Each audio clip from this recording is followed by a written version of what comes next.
Dibiteri Uba, pour la première fois, dibiteri professionnalisé. Professionnel u ndawal mosoo ko dégg de am suñu marinadu bopp am suñu cafka bopp am suñu secret bopp na nga xamee ni noonu la McDonald amee ay secret noonu la dibiteri Uba amee ay secret dibi Uba saaf yàpp Uba méchoui Uba poulet Uba pigeon Uba pintade Uba bool Uba kaay ma wax la fa dibi safe mooy 77 629 00 00 fa saaf yàpp neexee mooy 77 633 57 57 fa méchoui neexee mooy dibiteri Uba fa poulet neexee mooy dibiteri Uba te nag kaay ma wax la dibiteri Uba commandeel ñu livrer la fa nga ne bu la neexee tamit nga toog sa kër Korité defal say commande Tabaski defal say commande boo amee xew defal say commande booy dalal ay nit defal say commande nga xam ne dibiteri Uba dalay defaral méchoui bu toog doo defar dara dibiteri Uba livré la cay Uba moo jaaxal réew mi.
salaamaaleykum fidèle ami internautu VIP People mbégte ak bànneex di ko def saa su ne di ñëwaat ci biir kër gi ci benn émission fi réew mi toll waxtaanee tolluwaay réew mi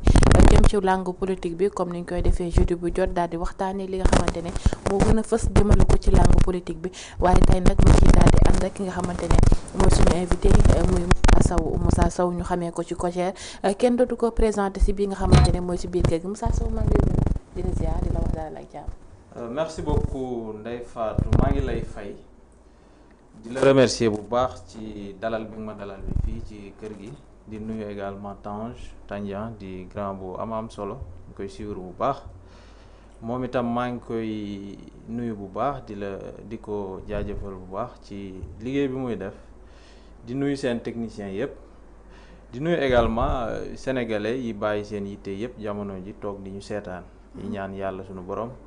waxtaan bi nga xamante ne war nañ ko amal léegi mu amal leen njariñ ñoom bu baax a baax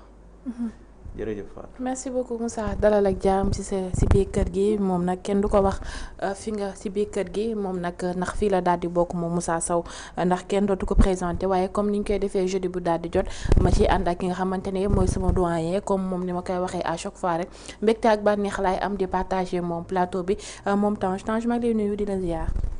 waaw Ndeye Fatou am mbégteeg bànneex dellu si waat comme ni ñu koy defee tous les jeudis fii réew mi toll ñu waxtaane ko te nee naa jamono ji fii réew mi toll képp ku nangul jël sa engagement daal di koy waxtaane jàppal ni que ëllëg lépp lu xew ci réew mi rek ab complice ngay doon ci biir am mbégteeg bànneex di nuyu tous les téléspectateurs yi nga xam te ne ñu ngi seetaan plus particulièrement aussi di saluer aussi sama co-débatteur Moussa Sow ñu ràññee ko bu baax a baax ci taxawaayam jëmale ko ci Kogère bokk ci parti bi ñu tuddee Alliance pour la République du Sénégal son excellence le président Macky Sall jiite woon ko de 2012 ba 2024 donc je crois que njëriñ rek lañ fiy waxtaanee ndaxte ku xam réew mi moo fi toog ak ki dëkk ci réew mi yàgg wax ci réew mi kon suñu waxtaanee fi réew mi toll lu ñu def dara lu dul dindi lépp loo xamante ne ay gàggante la ñu delloosiwaat ko pour ñi nga xamante ni tey jii ñoom la yàlla dénk réew mi ñu bàyyi ñu xel bàyyi ñu xalaat xam na ni que ñun ñëpp ñoo bokk benn combat mooy Sénégal bu émergent. Sénégal bi nga xamante ne ñëpp ñoo ko bokk ku nekk am nga sa mot ngir wax ko wala soit loo xamante ne boo ko tegee Sénégal dina daal di jëm kanam looloo waral à chaque fois rek dañuy am mbégte ak bànneex di ñëw ci biir kër gi ci biir émission fii réew mi toll waxtaanee tolluwaay réew mi waaye tey waxtaan dañ koy tàmbalee ci li nga xamante ne nemmeeku nañ ko fi ku mel ni gis ko fi démb ak barki démb Bachir Fofana kenn dootu ko présenté ci li nga xamante ne moo jëm ci liggéey bi muy def di taskatu xabaar boo xamante ne ñëpp xam na liggéey bu mucc ayib bi nga xamante ne mu ngi koy daal def ci milieu bi mais Moussa dafa am loo xamante ne am na fi moom Bachir Fofana ñu daal di koy jébbal tey li nga xamante ne mooy procureur à chaque fois rek ñu gis que ne presse bi ñooy personnes yi nga xamante ne moom lañ daal di viser jëmale ko ci li nga xamante ne soit bu nekkul convocation wala soit leneen ak leneen loo xamante ne day nekk ci gannaaw mbir bi. waaw Ndeye Fatou defe naa ne ça devient général presse bi ak ñi nga xamante ne c'est des gens yi nga xamante ne ñoo ngi ci langu politique bi ak sénégalais yi d'une manière globale gis nañ fi loo xamante ne si bu fi mësee amit gëj na fi lool. parce que boo waxee rek daanaka tey tout le monde est en sursis tout le monde est en danger parce que xamoo li ngay wax. xamoo également lan la ñu mën a tuddee ñoom offense lan la ñu mën a tuddee ëllëg li nga xamante ne mooy diffusion de fausses nouvelles donc réew mi fu mu toll nii dafa doy waar ki nga xamante ne mooy Bachir Fofana dañ koy masaw bu baax di nit ku baax ku am solo koo xamante ne il a fait ses preuves aujourd'hui ci langue presse bi di un professionnel également man à chaque fois bu ma koy déglu damay mën a jànge ci moom lu bari loo xamante ne njariñ la ci réew mi ñoo xamante ne njariñ la ci la nouvelle génération moom nag fu mu toll nii actuellement moo ngi ci loxoy yoon vraiment foofu du place am d'autant plus que gisuma lenn loo xamante ne si war nañ ko teg ci ndoddam li nga xamante ne war na jar tey ñu garder ko à vue parce que nag nañ waxante dëgg am na loo xamante ne jaru ko fi parce que moom li mu wax d'après ce que les gens ont dit d'après li nga xamante ne moo ko jàpp loolu ki nga xamante ne moo ko porté plainte bu fekkente ne jàpp na ne Bachir Fofana li mu wax du dëgg jàpp na laa wax bien jàpp na ne Bachir Fofana li mu wax du dëgg mais il n'a qu'à écrire un petit communiqué pour démentir ba léegi démentiruñ ko de ba léegi mais moom na démentir jàmm ne ñooy ne li mu wax du dëgg nii ak nii la demee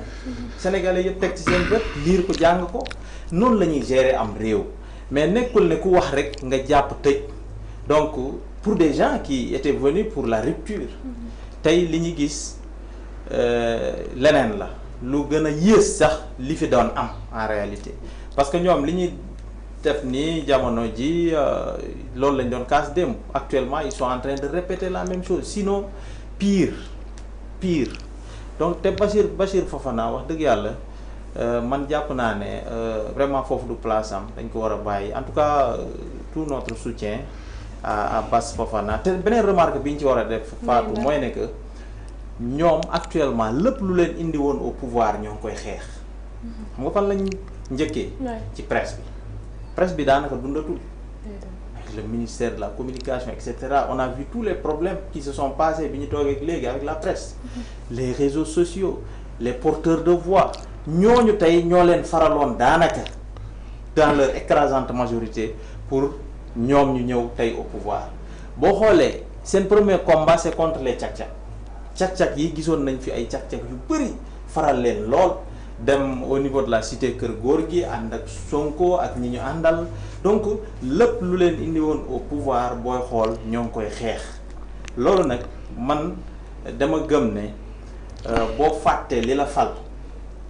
folli la dafay daal di yomb au-delà de la presse au-delà des càq-càq man mais aussi seen promesse yi taxoon yenn sénégalais yi gëm leen ba votel leen ñu ñëw au pouvoir même seen promesse yooyu ñoo ngi koy weddi cela veut dire que ñoom lépp lu leen indi woon au pouvoir rek ñoo ngi koy xeex jamono ji gëm naa ne nag wax dëgg yàlla lii du yoon bu baax bi te actuellement je pense que l'heure est grave tout le monde doit se lever pour dire non pour dire qu'il faut qu'on arrête tout ce cinéma là man noonu laa ko gisee parce que nag wax dëgg yàlla trop c'est trop trop c'est trop parce que am na loo xam ne wax dëgg yàlla ça ne mérite pas c'est trop bas pour nga jël nit ko dugal ko kaso dugal ko ñoom li ñu doon kaas démb ay booy régime bi fi nekkoon tere na diw ak diw nekk candidat présidentiel mais ñoom tere nañ ñu bari tabaskee seeni kër qui peut le plus nag peut le moins cela veut dire que ñoom bu élection ñëwee ils sont prêts à emprisonner des gens demain ñoo xamante ne ce serait des potentiels candidats donc man gëw ma ne donc li ñu doon kaas démb Sénégalais yi tey mën nañ jàpp ne naxaate mbaay la woon Sénégalais yi tey mën nañ comprendre ne ñoom ils ont bâti toute leur politique sur de la manipulation sur de l'imposture man loolu laa mën a jàpp tey. mu nekk analyse bu am solo boo xamante ne def na ko jëmale ko ci mbirum Bachir Fofana ba daal di waxaale lépp li nga xamante ne tey moo leen permettre ñu accéder au pouvoir tey ñooñu lañ nekk yoo xamante ne ñoom lañ njëkk a xeex mais temps tey mbirum Bachir Fofana ñu xëy ñu naan le dossier de Bachir Fofana face aux enquêteurs dañ ko daal di corsé tey mbirum Bachir Fofana ban jàngat nga si njëkk a daal di am tey biñ ne yóbbu nañ ko kanamu procureur. waaw Ndeye Fatou xam nga tey li xew ci réew mi foog ñu def ci benn lecture boo xamante ni maanaam bu profonde lay doon bu xóot.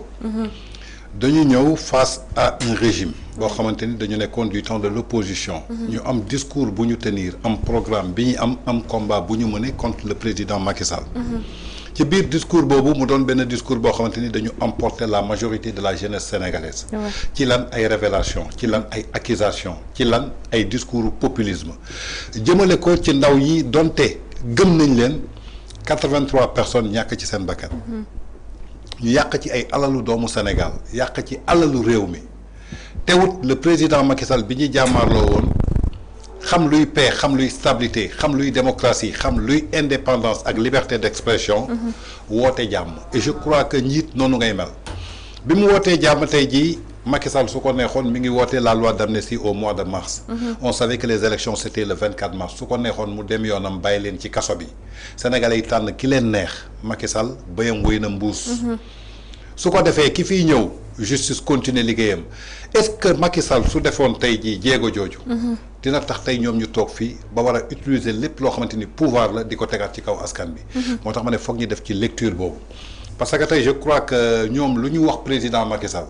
gëm naa Sénégal nit dina politique ba politique jeex opposant dootu ko wax mor adversaire am ça moom man leer na ma parce que saaga ndey ay kilifa diine ci Sénégal ñu ngi koy soog a dégg ci l'avènement de Pastef jàpp ay doomu sénégalais ay gor ay institution di dox ci seen kaw di jël ay magistrats di jël ay kilifa yoo xamante ni ils ont servi dignement leur pays ngay dal ci seen kaw yaakaar naa ni nit dina politique ba politique jeex te du fi amati comme li ay Aminata Touré waxoon laa koy am nee na ko leaderu parti Pastef di nga politique ba bàyyi politique bàyyi fi Sénégal. kon tey quant au cas de Bachir Fofana li may njëkk a def maanaam mooy apporter ko sama soutien indéfectible. xam ni que Bachir était préparé à cela parce que ku nekk gis nañ que depuis ñu jël pouvoir bi li ñuy njëkk indi maanaam mooy musulman de la liberté d'expression. Et aujourd'hui on ne peut pas parler de la baromètre d'une démocratie sans parler une presse forte Bachir Fofana déjà da ngay xool lan mooy profession c'est un journaliste. Le journaliste a le droit d'informer le peuple sénégalais. Le journaliste a le droit d'alerter. Le journaliste a le droit de faire des révélations après des investigations éthiques et déontologie may koko. Et je crois que ci position bi Bachir Fofana nekkoon en 2012 le leader du parti PASTEF qui est l'actuel premier ministre de la République du Sénégal salué na travail bi nga xamante ni Bachir Fofana mi ngi ko doon def dans l'engagement de son pays. kon tey su ñu ñëwee ba toll fii ñu toll nii yaakaar naa ni Bachir du tey la jot ay menaces yàgg na jot ay menaces ci ay militants ci ay sympathisants yoo xamante ni Pastef la ñu bokk di ko envoyé audio di ko xamal ni que ni ngay défendre tey jii ni ngay taxawee di wax information yi di ko jox askan bi tey jii soo sàgganul dinañ la jàpp. Bachir était préparé à ça mais le grand dommage mooy lan. dañu indi benn mot tuddee ko diffusion de fausses nouvelles. ku nekk xam na ni que Macky Sall du ma ne tout était rose mais Macky Sall a dirigé le Sénégal pendant 12 ans tey pratique yi nga xamante ni ñoom ñu ngi koy jëfandikoo su ko Macky Sall jëfandikoo woon amul benn nit boo xamante ni da nga yor carte Pastef buy am liberté ñoom ñëpp ils ont dépassé les limites et dépassé les bornes mais Macky Sall dafa tënku woon ci démocratie ak liberté d'expression nit ku nekk am na sañ-sañu wax xalaatam jëmale ko ci réewam donte ñoom dépassé woon nañu les limites muy la ligne rouge teewul Macky Sall da leen fa bàyyi. tey aujourd'hui je me suis dit que ban capacité ak ban expérience le Pape Alé Niang appelé Bachir Fofana dans le journalisme. Qu'est-ce que Pape Alé Niang n'a pas dit ici? Qu'est-ce que Pape Alé Niang n'a pas révélé? Quand le Pape Alé Niang attaqué wul fii ci Sénégal ci ay institutions lépp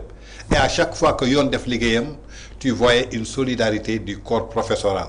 muy CAP di SYNPICS di APPEL di AMPELS di Reporters sans frontières ñoom ñëpp doon jóg. La question que les Sénégalais doivent se poser, qu'est-ce qui se cachait derrière cette solidarité avant que ñi di egsi au pouvoir? Le problème en est quoi? Bachir Fofana dañu xëy lire ci journal Libération Cheikh Mbacké Guissé jiite ko mu annoncé une plainte annoncée par le président de l'Assemblée nationale par le biais de son avocat Maître Bamba Cissé qui porte plainte contre le journaliste Bachir Fofana et le journaliste Adama Gaye ci lan achat des véhicules octroyés aux députés ci benn appel d'offre boo xamante ni tey jii jàpp nañu appel d'offre bu restreindre la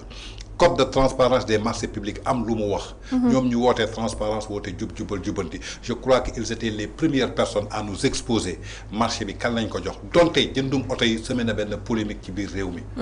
moom miy jënd oto yi tey moo taxaw démb ne Macky Sall dafa yàq réew mi Macky Sall dafa sàcc xaalis bi tey jii moo tax ñoom dañu hérité wu ci réew boo xamante ni tey jii matt bi ñu waroon taalee añ dafa tooy ce qui veut dire que képp ku doon xaar añ xamal ni añ du la fa fekk moom mi taxaw tey war a jëndal député yu oto moo ne woon budget bi Macky Sall bàyyi loon Amadou Mame Diop moom su ko yoroon da koy xaaj ci digg bi investir ko ci wàllu économie budget bi Macky Sall yoroon tey jii moom dañ ko yokkal moom mi taxawoon démb ne député waruñu ko jëndal oto moom moo ñëw ne tey day jël xaalisu Sénégal jëndalee ko ay député ba noppi fëgg dënnam ne j'assume.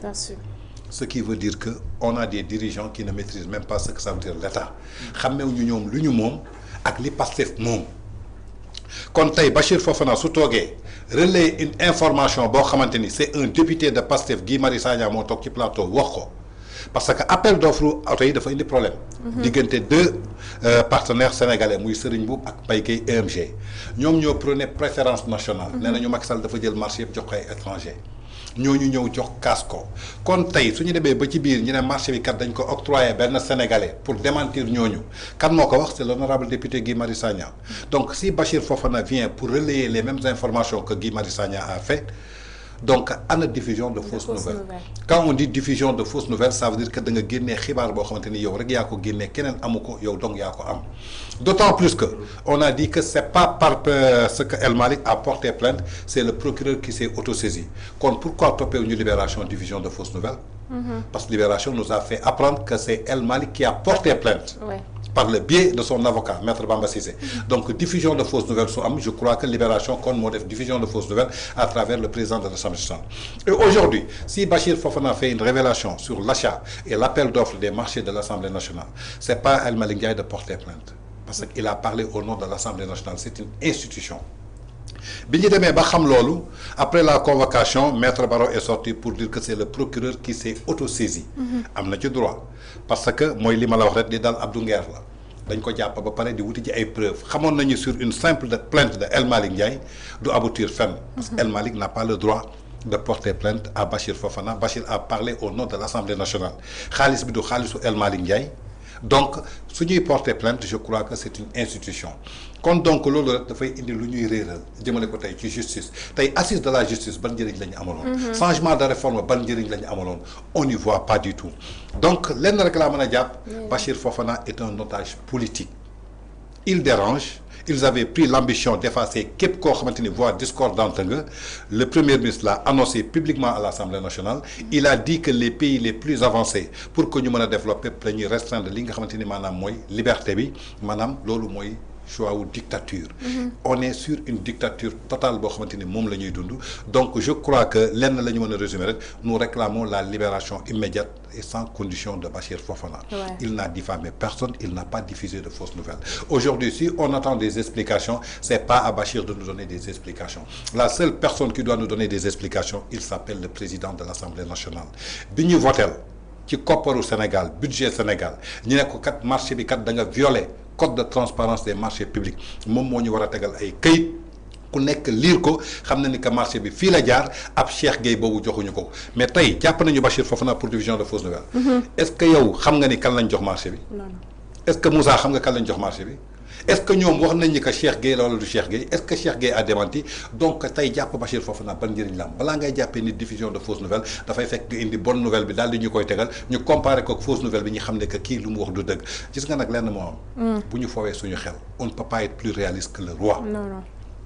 tey lii ñu gis fii ci Sénégal dama gis ni que ñu bëri ñi ngi def ay communiqué ak nangam sangam mais c'est pas ça qui règle le problème. Le Sénégal est en train de perdre ses valeurs. Le Sénégal est en train de perdre sa démocratie. Le Sénégal est en train de perdre sa diplomatie et c'était pas ça que moo taxoon ñu choisir rupture. Le président Macky Sall a tenu le Sénégal pendant 12 ans mayuma ñaar dërëm deful ma 15 mais fi mu yóbbu Sénégal yaakaar naa ni tey jii c'est une honte ñi gis Sénégal affaire bi di dégringoler jusqu'à fi mu toll. may accuser aussi tey corporation média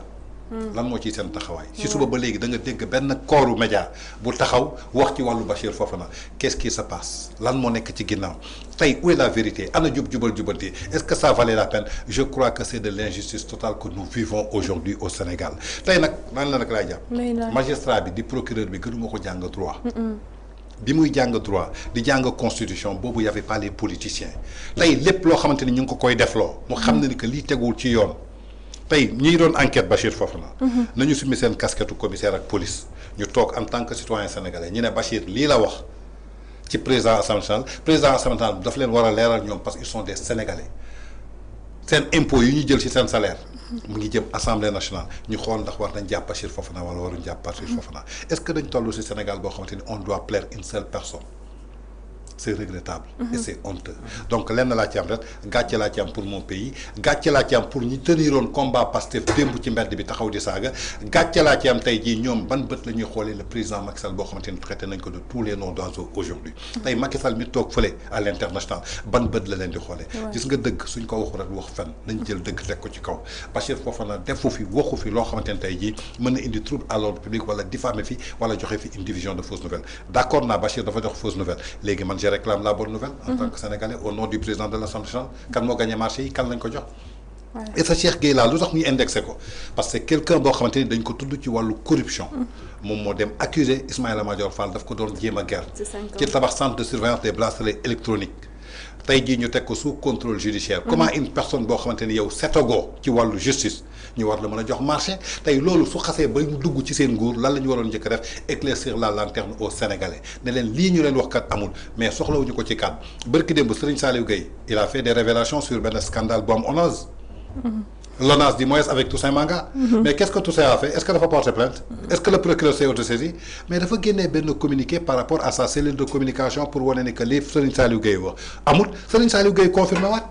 donc El Malick Ndiaye naka faire pareil assemblée am na cellule de communication nañu ne Bachir lu mu wax turu Cheikh Gueye la ñu génne le document boo xamante ne y a pas Cheikh Gueye su ko defee Bachir delluwaat ci plateau bi ne je m'excuse maa ngi jéggalu Serigne Saliou Gueye def na ko fi tuumal kii nga xamante ni maanaam mooy le maire de Pikine Abibou Timbo Timbo le maire de la paire là comment il s'appelle Ablaye Timbo accusé na fi Ablaye Timbo mooy ci ki nga xamante ni mooy maire Semme bi moom maire Semme la njàpp mu jël Ablaye Timbo mais ba mu del seet si plateau bi daf ko rectifier donc je crois que c'était plus simple jël ay Bachir Fofana yóbbu ko cybersécurité garde à vue parquet procureur lan lañ ko bëgg a tracer yoonu mandat de dépôt wala instruction lañ ko yóbbu pour diffusion de fausses nouvelles mais il y a combien de personnes yoo xamante ni def nañ fi fausses nouvelles il y a combien de personnes tey ñoom ci seen biir parti boobu def nañ fi ay fausses nouvelles est-ce que mos nañ leen topp donc je crois que c'est ridicule ça n'honore pas la démocratie au Sénégal day mu nekk situation bu compliquée pour Bachir Fofana comme ni ko Tange waxee ci début argumentation mu que ni dañuy delloowaat di ko joxaat suñu soutien moom Bachir Fofana ndax nekk na nit koo xamante ne Sénégal da koo daal di soxla mais dañuy continuer ci li nga xamante ne gis nañ ko fi comme ni ko Tange waxee léegi ci mbirum Bachir Fofana gis nañ ku mel ni Alioune Tine di réclamer la libération de Bachir Fofana di wax ne il faut libérer Bachir Fofana qui affiche une ligne éditoriale critique vis-à-vis du pouvoir. Si les informations publiées sont fausses, il faut le démentir fermement et lui demander de rectifier loo xamante ne Tange wax na ko fii léegi et il est dans l'obligation de rectifier par respect pour la déontologie et la profession. Nous devons radicalement nous placer dans une perspective de rupture systématique par rapport au passé. Alors libérer immédiatement et sans condition Bachir Fofana et notamment souvent écrit le défenseur des droits de l'homme ki nga xamante ne gis nañ taxawaay bi nga xamante ne taxaw woon nañ ko fi mais kii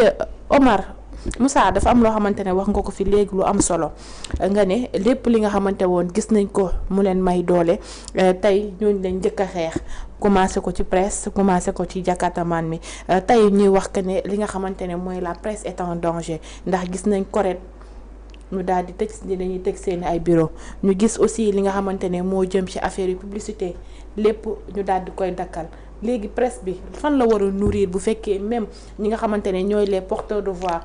seen condition wala soit seen ni ñu war a dundee c'est devenu compliqué ñu ngi leen di emprisonner ak li nga xamante ne moo war a dundal presse loolu yëpp ñu daal di koy dakkal. waaw Ndeye Fatou xam nga déglu naa bu baax Tange vraiment li mu wax dafa am solo. parce que dans ce pays là nous sommes en démocratie. Si les gens maintenant décident de supprimer, d'effacer toute voix dissonante, c'est parce que on va vers une dictature. Dictature nag man defe naa ne gis nga fépp fi mu am ñi koy wëyal cim réew. dañuy njëkk d'abord ñu fal leen démocratiquement après ils vont vers la dictature parce que dictature nekkul lenn lu dul ku la weddi boo bëggee dara ku la weddi nga yóbbu kaso pour faire taire tous ces gens-là. Parce qu'il faudrait que les gens fassent très attention man jàpp naa ne tey jii Sénégal war nañ comprendre ne bu fekkonte ne rupture moo taxoon ñu fal ñii fi nekk tey. war nañoo déchanter war nañu wuti ji ñeneen pour opérer cette rupture là tant attendue. ñii parewuñu parce que ce qu'ils sont en train de faire là c'est terre à terre c'est terre à terre même parfois sax damay gis ñi faroon ak mu ñoom wala ñi far ak ñoom di leen dal di leen attaquer ndax seen jëflin yii. Donc cela veut dire qu'aujourd'hui, ils sont vers le mur. Il va falloir qu'ils essayent quand même de changer de cap. Quand vous décidez de museler justement la presse, nga jël ñi nga xamantene anduñ ak yow nga bëgg coûte que coûte noppiloo leen nga bëgg assister à la fermeture des structures comme Corrède tey même bu fekkante ne c'est des difficultés financières moo tax ñu bëgg a tëj état waru ko nangu dëgg-dëgg quand on est en démocratie il faut soutenir ces entreprises de presse là parce que toutes ces entreprises de presse wala lu mel ne Corrède nga xamante ne c'est pour un peu régulariser la presse mais ñooñu waru état waru leen a seetaan ñuy tëj fermer boutique loolu moo lay won ne ñii ils ne sont pas venus véritablement pour travailler pour yokk démocratie ci mim réew. Corrède tey c'est honteux tey jii suñu nawle ñi nga xamante ni ils sont autour de nous bu ñu déggee ne Corrède tëj na parce que lii ak lii des difficultés yoo xamante ne c'est absolument rien pour un état. mais lan la ñuy wax te yu mel noonu yu bari am na fi état xoolu leen parce que l'état doit être là pour tout le monde l'état doit être là pour véritablement voir si les choses ne marchent pas jéem a xool naka lay agir pour que les choses puissent véritablement marcher làq doom tëj doom gis nañ ko fi ci réew mi démb liñ doon xeex mooy kumba am ndey kumba amul ndey ça n'a pas changé où est la rupture donc loolu yëpp dafa nekk ci élément yoo xamante ne wax dëgg yàlla Tange souligné nga ko sànq élément yi nga xamante ne sénégalais yi teg nañ ci seeni bët dafa war a changer te gëw ma ne ñi fi nekk tey dinañ ko changer parce que ce sont des gens qui ont montré leurs limites ce sont des gens yoo xam ne ils n'ont pas fait rêver les Sénégalais parce que balaa ngaa waxu développement balaa ngaa waxu émergence il faut faire rêver les Sénégalais par des discours yoo xamante ne doo jël pratiquement la moitié de ton mandat di discours kese non au début il faut faire rêver les Sénégalais bu ko tewee les actes vont suivre lan la ñu waxoon en termes de rupture les rapports bu ñu xam ñoom nag dañoo am problème de rapport heure bu ñu ko waxee ci waa Pastef rek c'est un problème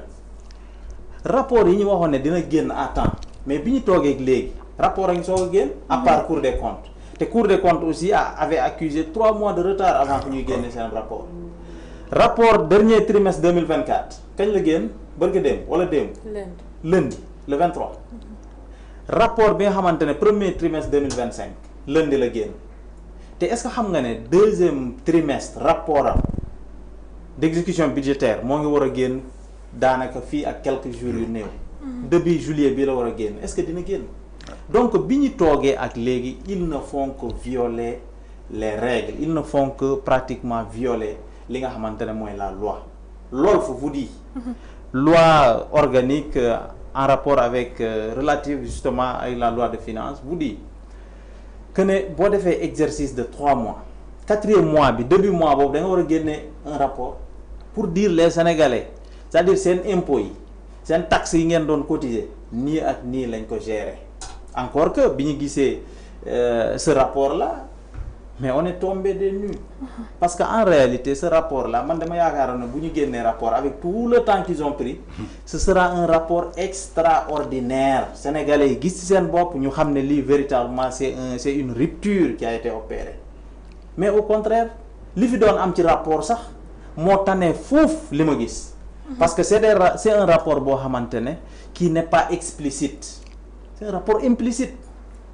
mais bu njëkk ba rapport yi doon génn day faatu c'est des rapports yi lay wax ne ministère nangam wala ministère tel dépensé nañ fa lii ak lii fii la jëm mais lii dañoo dëxëñ lépp la ñu résumé mais ne Sénégalais yi rapport baa ngi noonu xalaataal leen seen bopp ci biir li ñu def ci biir si rapport bi dinañ ci ñëwaat nga gën see mën a yaatal waaye gis nañ ñu daal di dem li nga xamante ne temps fermeture li nga xamante ne mooy correct bi blocage li nga xamante ne ak lépp loo xamante ne coupure jëm ci publicité convoqué ay journalistes tey presse bi lan mooy soo yaa ngi fàttaliku correct bi ngay wax day faatu nga baal ma yaa ngi fàttaliku bi fi président Macky Sall nekkee avec tous les efforts qu'il faisait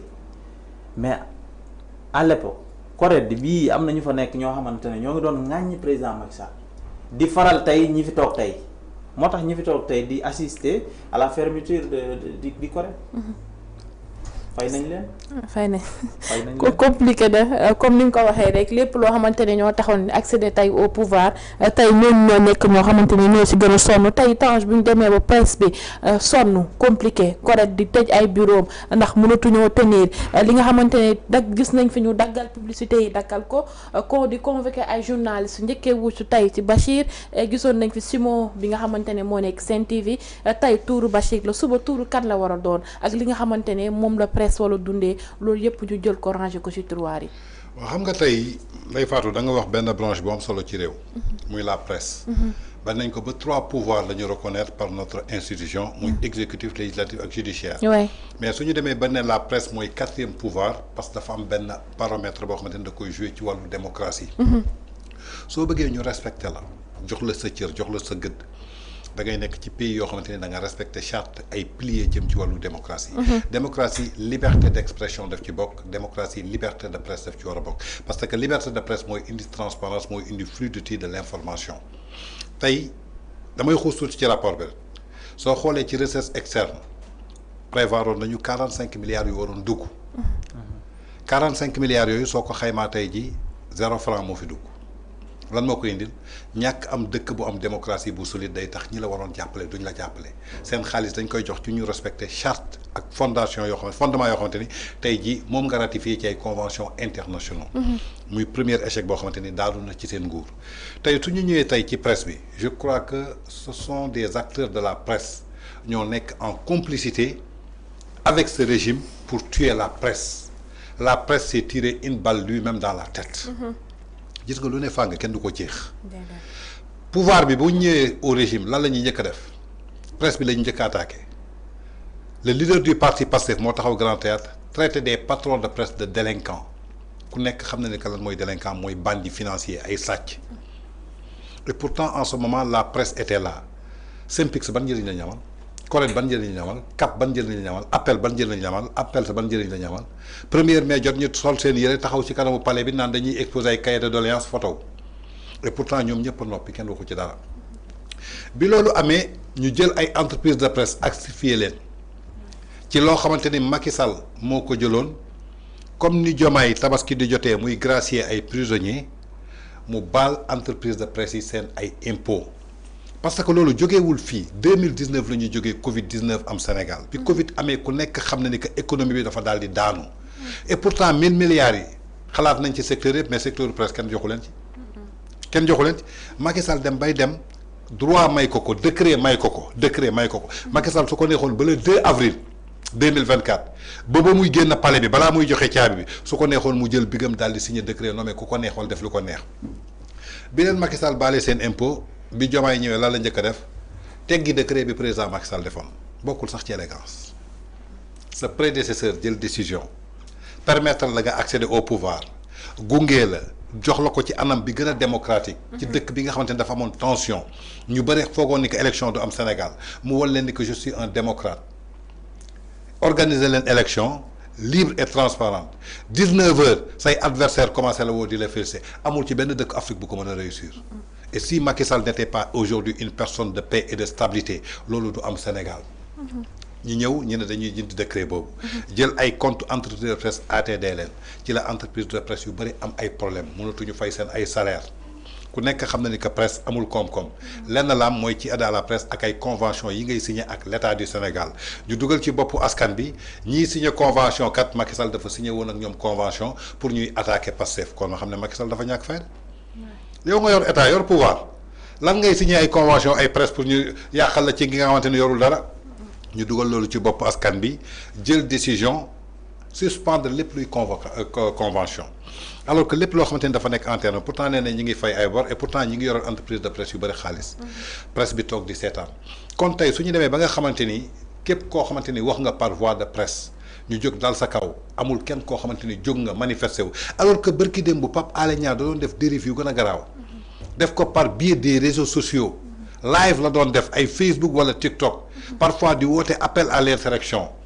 ku nekk xam na ni ko loolu yoon da koy tere ñoom ñëppay jóg taxaw ci kanam Pape Alé Niang may laajte loolu complexité la wala ragal la woon wala lan moo nekkoon ci ginnaaw kon tey su ñu demee ba egg si fii nga xamante ni tey jii premier ministre taxaw carrément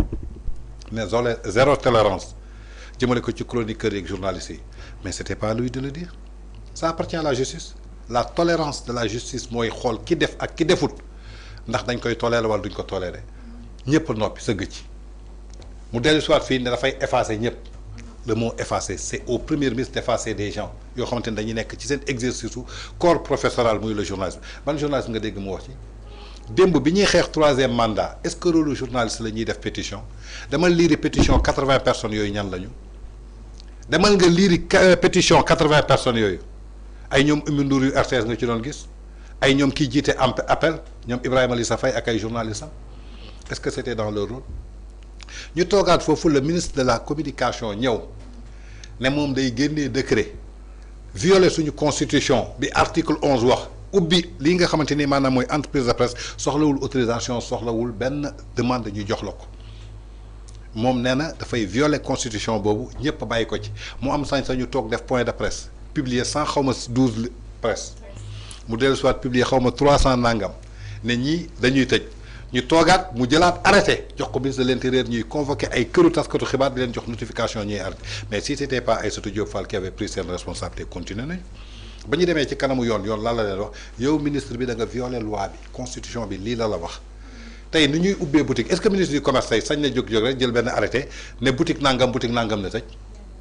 et c'est comme ça et pourtant kenn waxu ci dara ñëpp noppi combat bi ko Aïssatou Diop Fall porté moom rek ko portel boppam Mamadou Ibra Kane jiite fa CDEPS xeex ci ba ay entreprise am tëj kan moo soulevé woon combat bi Maïmouna Ndour Faye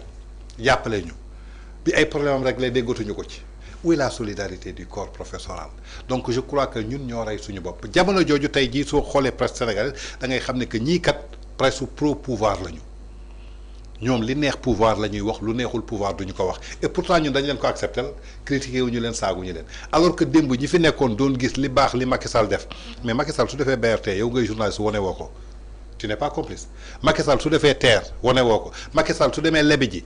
mu investir ko ci foo xamante ni dafa am rentabilité yow waxoo ko yow doo complice tey ñooñu taxaw di saaga nit ñi donc je crois que la presse en danger la presse n'est pas en danger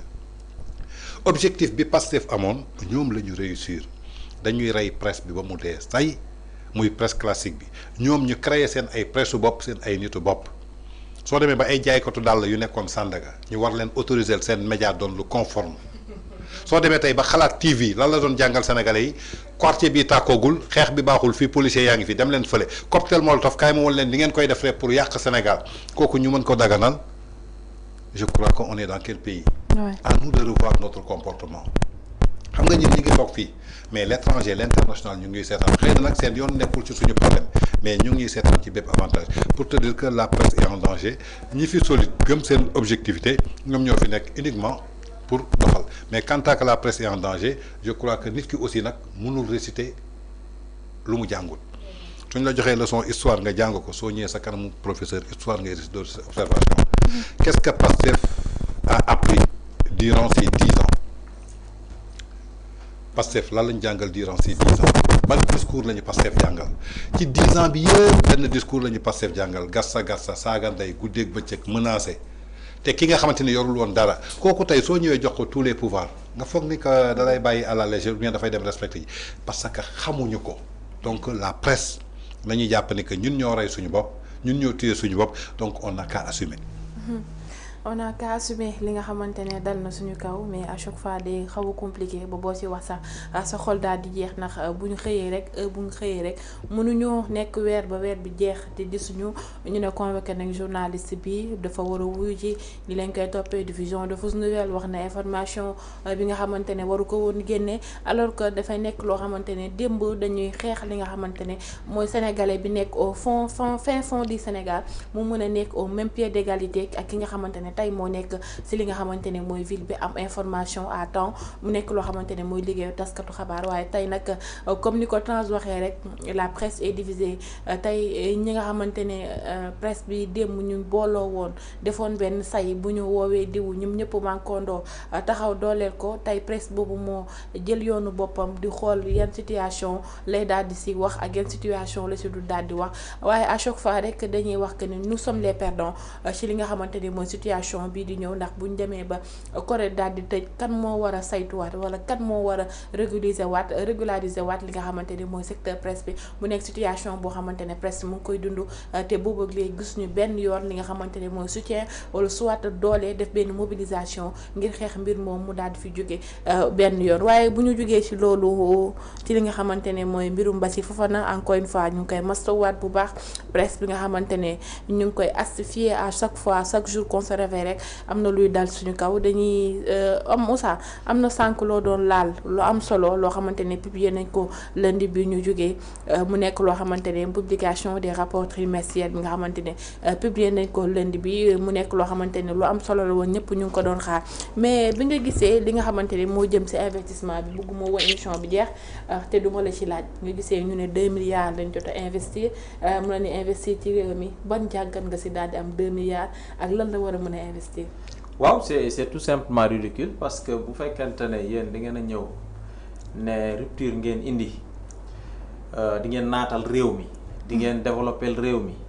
bu ngeen ñëwee seen premier trimestre daanaka 2025 xam nga 2025 moom mënuñu toog ne 2025 du seen ab 2025 comme ni ñu waxee woon nawet bële du seen ab nawet mais 2025 bi moom gëm naa ne seen ab 2025 la parce que ñoom ñoo defar seen ab budget ñoom ñoo exécuter seen bopp ñoom ñoo recouvrer seen bopp ñoo dépenser seen bopp donc bu fekkente ne premier trimestre bi wan nañu ne ñoom 2 milliards virgule 64 millions lañ ci dépensé en termes d'investissement mais man damay jaaxle parce que attention ces gens-là depuis 10 ans ils nous parlent d'un projet ils nous parlent de solution ils nous parlent d'un idéal boo xamante ne peut-être nit ñi jàppoon nañ ne bu ñu leen joxee réew mi àjjana la ñuy dund mais fu mu toll nii gëm naa ne safara bu gën a tàng la Sénégalais yi nekk di dund jamono ji parce que boo jëlee comparaison pour comparaison d'abord ils ont violé la loi organique relative à la loi de finances ils l'ont violée parce qu'ils n'ont pas respecté les délais ils n'ont pas le droit de violer cette loi-là parce que bi ci njëkk ñoom ñoo woote woon rupture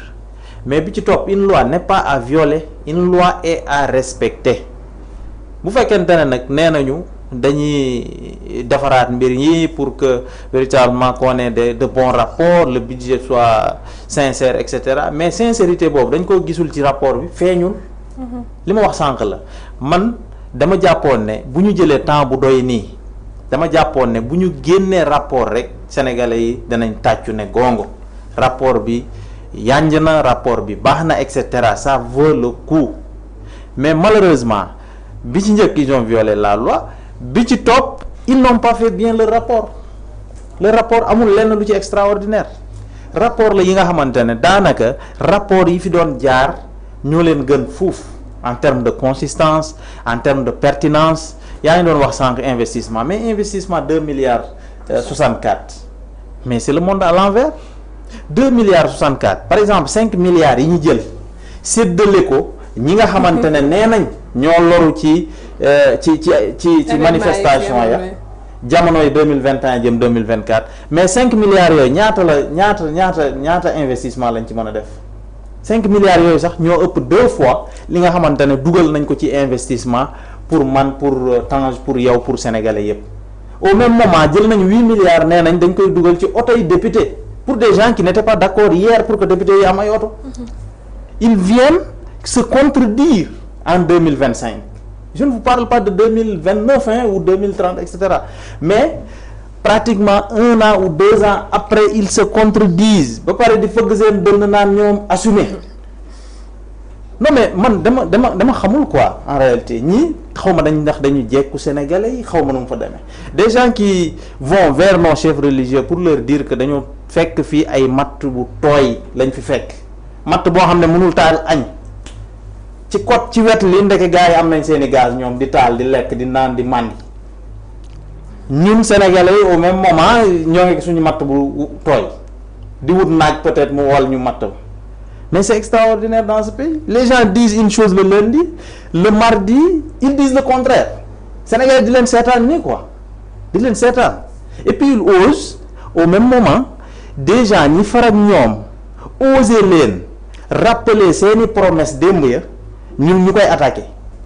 muy Guy Marius Sagna en un certain moment on ne reconnaissait plus Guy Marius Sagna mais quand Guy Marius Sagna se réconcilie avec son comportement d'alors mais ñun dañuy jàpp ne peut-être Guy Marius Sagna il vient véritablement de se rectifier parce que nag Guy Marius Sagna man dama jàpp ne bàyyi faalu peuple bi la parce que amul fu mu demul jàppale sénégalais yi bi ñu nekkee opposition mais bi mu ñëwee au pouvoir am na tellement de choses qui se sont passées mais Guy Marius Sagna waxu ci benn yoon léegi lay doog a wax ci affaire oto yi est-ce que duñu jàpp ne peut-être mook El Malick dañoo jubawul moo tax muy wax li mais toujours en est-il que li mu wax muy dëgg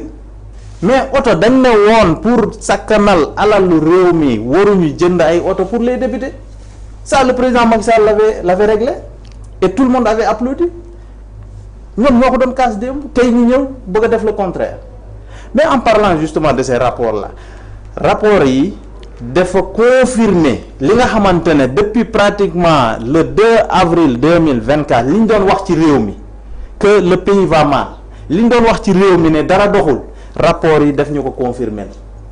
parce que ñoom de bu ñu sañoo xam naa ne bu ñu xamoon ne nii lay demee xam naa ne rapports yi dinañ ko téye ba ci kanam encore parce que rapport yi wanewul dara lu extraordinaire wanewul lenn loo xamante ne sénégalais yi mën nañu am espoir investissement 2,64 milliards au même moment ils disent qu'ils ont augmenté les recettes fiscales mais beaucoup augmenté cela ne veut pas dire que tu es en train de faire un bon boulot au contraire mën nañ jàpp ne kon yaa ngi rey sénégalais yi fi ngay jëlee say impôt ak say taxes mais yaa ngi leen di rey tey mën nga jëlee ci ñoom lee mais boo ñëwaatee pour jëlaat impôt di nga fekk ñu dee seen entreprise ñu tëj est-ce que da nga fa amaat impôt dootu fa amaat impôt donc booy gérer état il faut savoir faire l'équilibre parce que ñi nga xamante ne fa nga war a jëlee impôt ak ñi nga xamante ne ñoom nga war a delloo si séddalewaat impôt yi ñoom ñëpp nga war a gérer en réalité il faut un éternel équilibrage boo bëggee gérer am état looluy dëgg mais malheureusement bi ñu ñëwee ak léegi wax dëgg yàlla gisuñu lenn lu ñu def loo xamante ne si man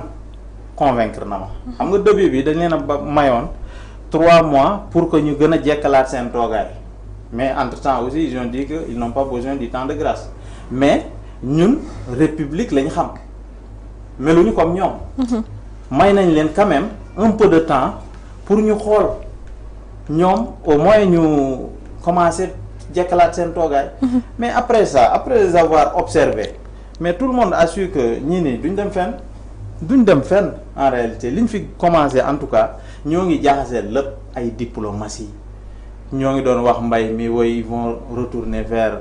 le secteur primaire pour tirer le développement et cetera mais secteur primaire baa ngi bëgg a dee suñu agriculture suñu élevage ba suñu pêche mais est-ce que gis ngeen un plus-value c'est-à-dire lenn loo xamante ne yokku na ci li fi Macky Sall bàyyi y en a pas au contraire dafa nërmeelu parce que les récoltes de l'année dernière 2024 mais dafa gën a yées récoltes yi gënoon a bon ci temps Macky Sall kon ñun fu ñu jëm te booy xool gis nga premier trimestre rapport premier trimestre budget seen budget 2025 bi. boo ko comparé ak premier trimestre 2013 parce que Macky Sall 2012 la ñëw 2013. comme équivalent 2025 ak 2025 bi li fa Macky Sall amoon en terme de recette ak li mu dépensé woon ci investissement moo ëpp fuuf 2024 waxaale wu ma ko 2014 waxaale wu ma ko 2015 même chose c'est-à-dire président Macky Sall leur dame le pion à chaque fois depuis 2013 nag te ñoom kat ils avaient sauté sur tous les toits pour dire que Macky Sall mënul liggéeyul yàq na alalu réew mi lépp lu muy def ànduñu ci mais tey jox nañ leen réew mi ils ont en face de la réalité mais booboog léegi puusunu paasunu te réew mi muy gone muy mag muy jigéen muy góor war nañoo comprendre ne ñii ndeke ci naxee lañ nekkoon liñ doon wax yëpp c'était pour venir au pouvoir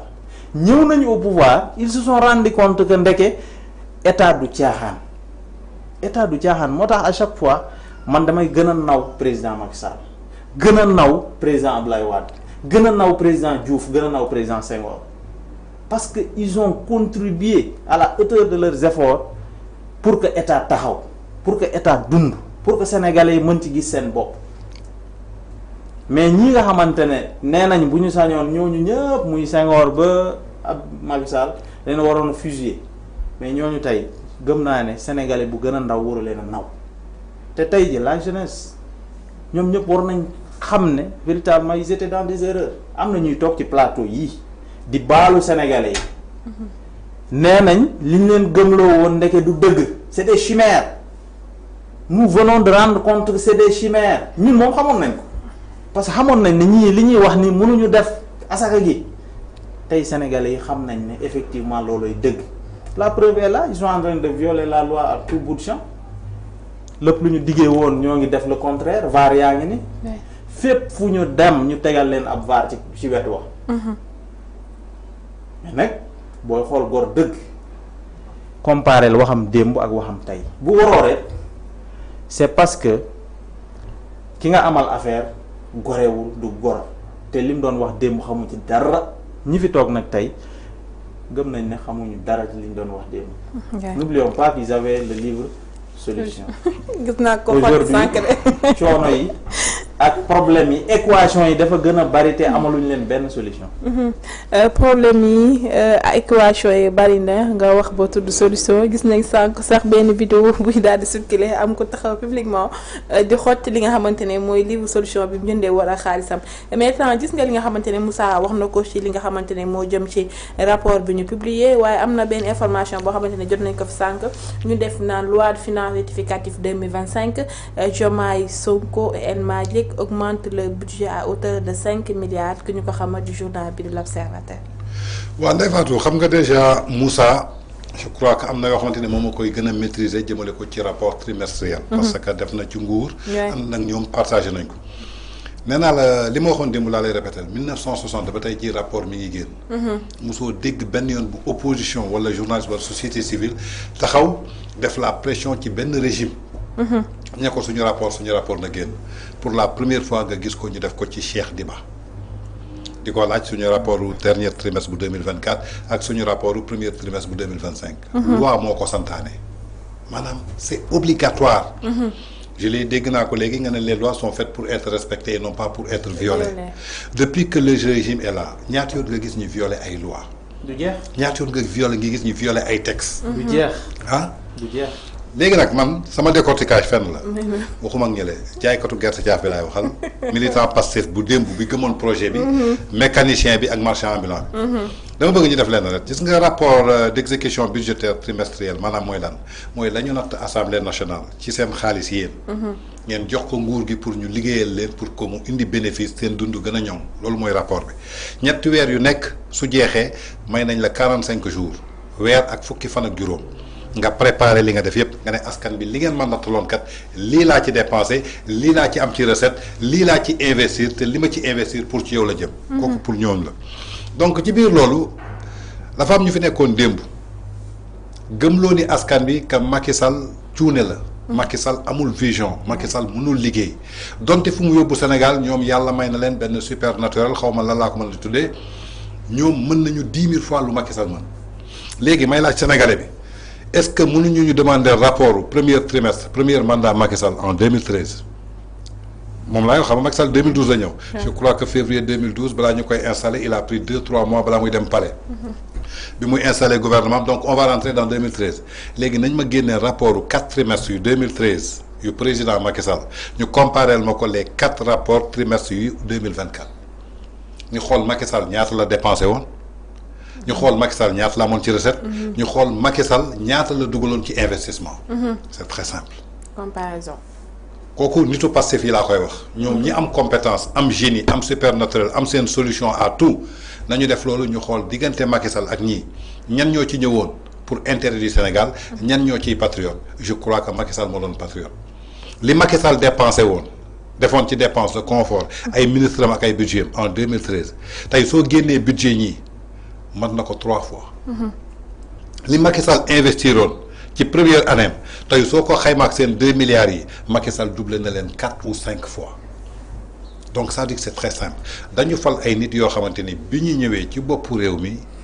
bëgg nañu liggéey am nañu yéene liggéey mais xamuñu ban yoon la ñuy liggéeyee les Sénégalais ont choisi des syndicalistes des impôts et domaines syndicalistes lu mu xam kaas nitu impôts et domaines lu mu xam jox ma taxe fayal impôt. foo koma bi kan moo war a teggi ñaata kër laa ci war a jënd ñaata jabar laa war a takk loolu la ñu xam c'est-à-dire que c'est différent d'un technocrate Macky Sall a été un technocrate Macky Sall était accompagné avec des cadres tey wax ma ban cadre nga gis ci gouvernement bu bees bi soo ma ñu bokk ñu fetaloon seen bopp Pastef Cheikh Diba da ma ko ciy génneel Birame Diop génneel ma ko ci Abdourahmane Sarr génneel ma ko ci ñoom ñëpp ce sont des produits du président Macky Sall ce sont des produits du système ñoom ñëpp ñu ngi woon ci gouvernement bi tey génneel ma ci benn cadre donc ça dit que le rapport est très simple ça prouve ce que Aïssata Tall Sall nous avait dit ils ont prôné vote sans débat budget kenn du ko voté sans débat sénégalais yi dañu war a toog député yi toog ministère sangam ne man mii kat am naa projet def hôpital am naa projet renforcer telle structure médicale dëkk bi kat suñuy wasin saret la ñuy wasinee te foofu dootul yoon war naa fa def centre poste de santé war nañ ko équiper nangam ñu nattal la ko éducation bi ne war naa def lii am na sans abri yu nekk fii mais loolu yëpp amul ci seen biir budget Aïssata Tall Sall bi mu ko tiimee dafa ne budget bi ngeen ñu voté budget de confort la comment se fait-il que pays bu nekk en ruine pays bu ngeen hérité en sous-sol tey seen dépense de confort dépassé largement tey jii li nga xamante ne mooy recette yi donc ça veut dire que sénégalais bu ci nekk mooy nattal boppam xoolal boppam lenn rek laa ci mën a wax on est en face des gens yoo xamante ni tey jii soo gisee ñu génnee rapport bi ils ont donné un rapport technique accompagné wul benn commentaire et pourtant ñoom ñoo dàq défendre da nga gis benn cadre Pastef depuis que rapport bi génn lundi on est aujourd'hui jeudi bu toog ci plateau bi défendre rapport bi amul kenn ba démb laa dégg seen benn journaliste muy wane ni que aveu d'échec la mu ne ma newoon naa leen su ngeen téyewul Pape Malick Ndour mi dina occuper terrain bi jamono ji Pape Malick Ndour su génnee benn nit wax ci rapport bi ñëpp jàpp ni mooy dëgg bërki démb dañu taxaw ne FMI Sénégal dafa maquillé ay chiffres dafa nëbb bor et pourtant waa APR dañu def seen contre expertise du rapport jébbal ko FMI tey jii su doon àndal kan lay àndal nguur gi lay àndal li du ànd ak APR parce que FMI intérêt am lay xool APR amalatu ko benn intérêt ñii fi nekk ñoo ko amal intérêt mais tey jii lu tax FMI dellu soit ne du ma décaissé dara tant que yow premier ministre joxoo ma ay preuves yu ma wan ni que dañoo maquillé ay chiffres kon ça veut dire que tey jii ñoom ñi ngi wane ni que seen échec jëmale ko ci lépp loo xam te ne moo jëm gestion réew mi tey mënuma comprendre nga jël 13 milliards dépensé ko investir 2 milliards ci Sénégal entrepreneur bu ndaw bi Ablaye Diabou Sénégal tey soo ko demoon nga laaj ko investissement am ci at bi ëpp na 10 milliards. parce que 8 milliards yi ñu ngi koy investir ci ay député ay oto dépense la. 5 milliards yu ñu dox taalkat yeeg tojkat yeeg sàcc yi ça fait 13 milliards. naka nga mën a jëlee 13 milliards ci budget jox ko ay nit yoo xamante ni kan voté ko kan moo voté 5 milliards bi on l'a pas voté. Donc ça veut dire que man militant Pastef bi laay waxal yow jaaykatu gerte caaf bi rapport bi loolu la tekki da ngeen natt seen xaalis jox leen ko ñoom ñu jëfandikoo ko yow askan bi gisoo ci sa bopp soo xiifee doo lekk soo feebaree doo faju sa doom su jàngi jee école soo sàgganee léegi ñu dàq ko. loolu laa gis ci rapport bi. ñoom nag tey soo demee seen kër ñu ngi gundaandaat sëñ Saliou Gueye wax na ko. un an lañ defagum ay pouvoir ay DG yuy tabax këru 100 millions. ñoom lan la ñu waxoon démb ci ay député Macky Sall ak ay ministre Macky Sall ban DG Macky Sall moo fi ñeme woon am 10 millions rek laa la wax ci 2 ans wala 3 ans mosuma ko gis. voilà kon donc Serigne Saliou Gueye ci ñoom la bokk moo ne am na ay DG yuy tabax këru 100 millions léegi nañ ñu wax xaalis boobu fan lañ ko jëlee ñoom ñoo ne woon seen nguur ku fi nekk alalu askan bi képp ku ko sàcc dañ la jàpp mais balaa ñuy reddition de compte ay Farba Ngom ay Mansour Faye ci ay fonds Covid yoo xamante ni ba tey jii amul benn rapport. bu cité seen tour yaakaar naa ni ñi dem déglu ju sëñ Saliou Gueye bii nga xamante ni ñëpp xam nañu moom laandal mu la ñu ne ko kan moo tabax këru 100 millions. diffusion fausse nouvelle kay ngi noonu wala li mu wax dëgg la non c'est la vérité donc man rapport bi loolu rek laa ciy détaillé yow sénégalais bi nga xamante ni xamoo luy rapport bi da nga natt sa xaalis jox leen ko ñu def ko ci seen ay confort yow li la war a jëriñ defu lu ñu la ci ñaar dërëm 2 milliards lañ ci def pour jox la benn exemple Barthélémy Dias 1 an yi mu def ci mairie bu Dakar li mu investir triplé na ñoom lu ñu def il a réussi 735 projets à hauteur de 7 virgule xaw ma ñaata milliards. non Dakar rëy na ci. Dakar rek laa la jëlal beneen exemple jëlal beneen ay Kaolack ay genre yooyu Mbour genre pour jox la rek. mairie yooyu du ñu investir ëpp na 2 milliards ci benn at léegi yow état bi la prôné un changement mu investir la 2 milliards. 2 milliards de francs d'investissement yow yaakaar nga sa ëllëg changé. mais attends bu ñu naxante waaye nag franchement parler on va vers le chaos le pays est dans des lendemains sombres.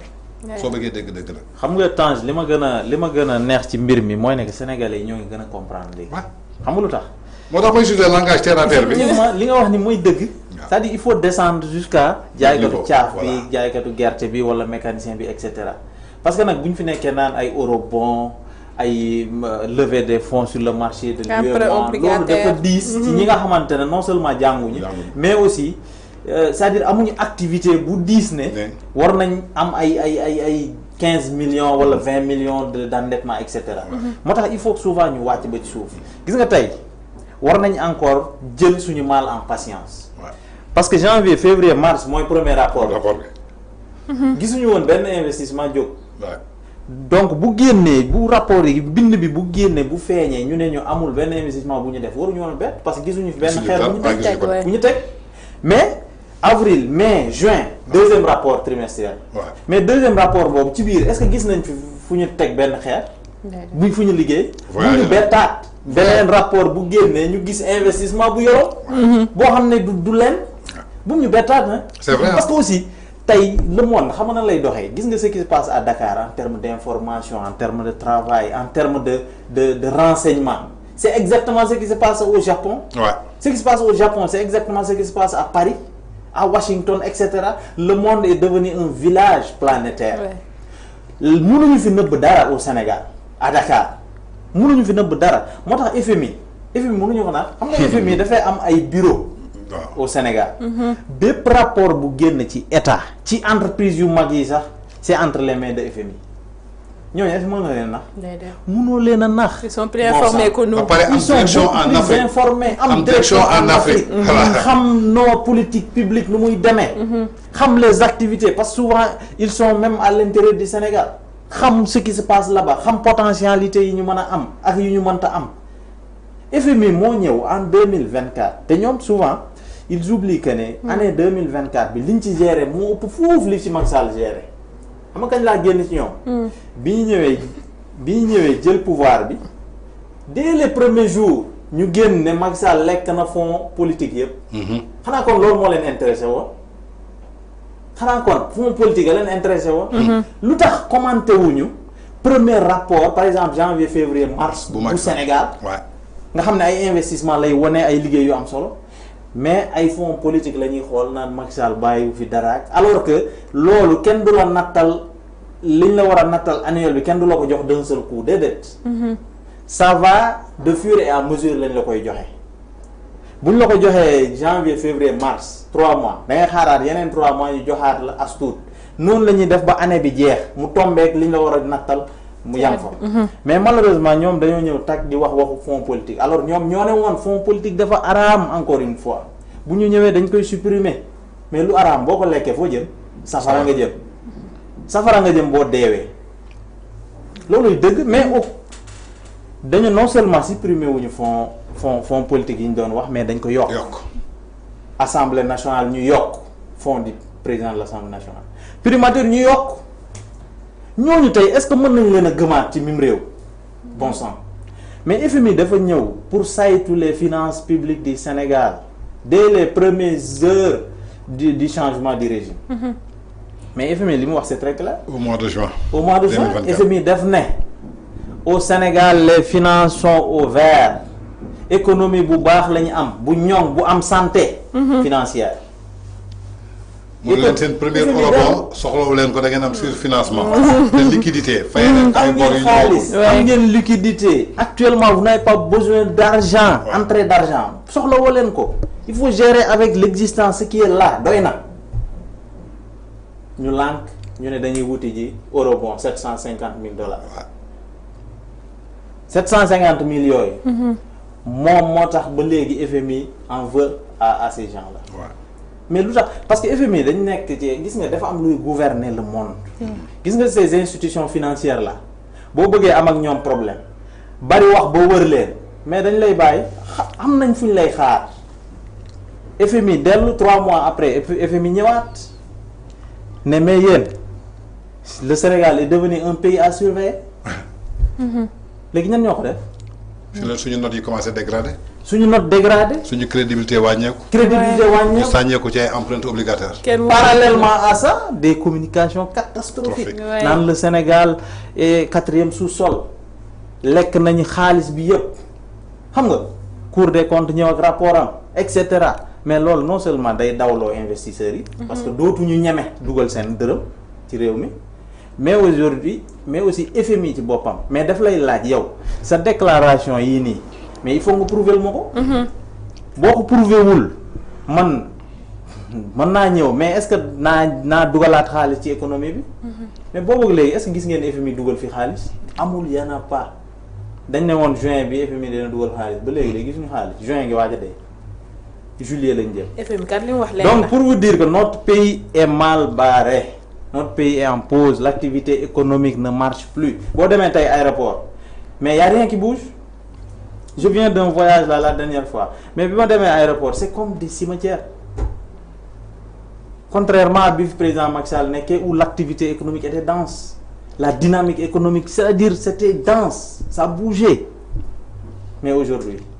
au moins ñun mën nañ jàpp ne président Macky Sall li mu doon leb encore que leb dafa bokk ci structure financière d'un pays dafa bokk ci li nga xamante ne moo war a ñoŋal réew développement d'un pays président Macky Sall li mu doon leb au moins ñun mën nañ wax ne ci terre la dugg ci BRT la dugg ci tëli yi la dugg ci autopont yi la dugg ci aménagement dans le fleuve Sénégal c'est le au niveau de la vallée ci tali yi un peu partout ci pont yi nga xamante ne moo nekk sur la Gambie sur Rosso Sénégal et cetera mais ñoom boobu léegi te li ñu def c'est encore plus grave xam nga c'est permis demal nga lebi c'est permis grawul mais sur le marché de l'UEMOA boo fa lebee benn yoon mais toogal diir nga doog a lebaat mais nga leb dans un mois nga leb ci 4 fois c'est du jamais vu ba pare ñi ngay leb tu penses que tu es en train de bien faire mais leb yooyu noonu c'est pour éteindre des feux ci Sénégal du feeñ fenn avec des taux yoo xamante ne parabolique 7,73% avec benn maturité bu 3 ans c'est-à-dire on passera tout le mandat à payer ces dettes-là parce que 3 ans c'est peu maturité boobu dafa ndaw bi ñu toogee ak léegi dañoo tële pour am un prêt sur 20 ans un prêt sur 15 ans parce que en réalité les gens n'ont pas confiance à ces gens-là duñ leen lebal lu dépasser seen mandat bi 2029 man maa la wax loolu mais ñun on est venu on a hérité des dettes du passif par exemple le président Diouf le barrage de Diama et de Manantali c'est depuis 81 mais ba léegi ñoo ngi koy fay defe naa sax ren la war a jeex depuis 81 ñoo ngi fay tey ren la war a jeex est-ce que mës ngeen a dégg rek président Macky Sall taxaw di wax comme ñi ni ñuy waxee. Cela veut dire que c'est-à-dire y a pas photo quoi, y a pas photo. Malheureusement on a confié à des gens notre pays